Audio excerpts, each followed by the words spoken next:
নমস্কার বন্ধুরা, চ্যানেলের পক্ষ থেকে সবাইকে জানাই স্বাগত। আজ আপনাদের সামনে একটি নতুন ভিডিও নিয়ে উপস্থিত হয়েছি।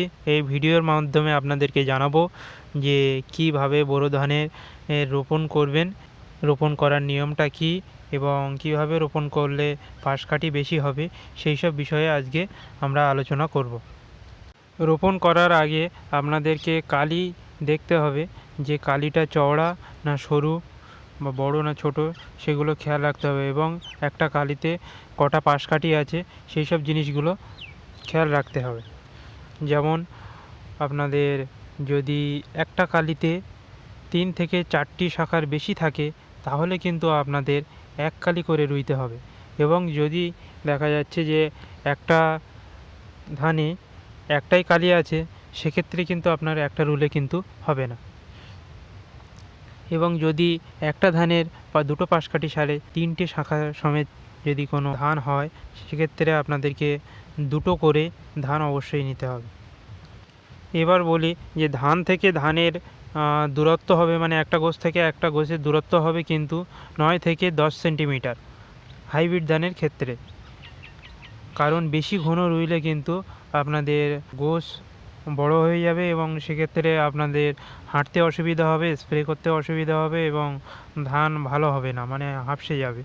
তো সেই জন্যে আপনাদেরকে একটু ফাঁকা ফাঁকা রইতে হবে, তাহলে পাশকাঠি এই ছাড়বে বেশি, হাওয়া বাতাস চলাচল করতে পারবে, ভালো ফলে খুব ভালো পাশকাঠি দেখতে পাবে। তাহলে আপনাদেরকে আরেকবার মনে করিয়ে দিই, যদি একটা কালিতে 4 থেকে 5টা পাশকাঠি থাকে সেরকম চারা যদি হয় তাহলে কিন্তু আপনারা গুছিতে একটা করে দেবেন, এবং যদি 3টে করে বা একটা করে চওড়া কালি হয় বা 3টে সরু কালি হয় একটা ধানের শীষে, সেক্ষেত্রে কিন্তু আপনারা দুটো করে গুছিতে দেবেন ধান।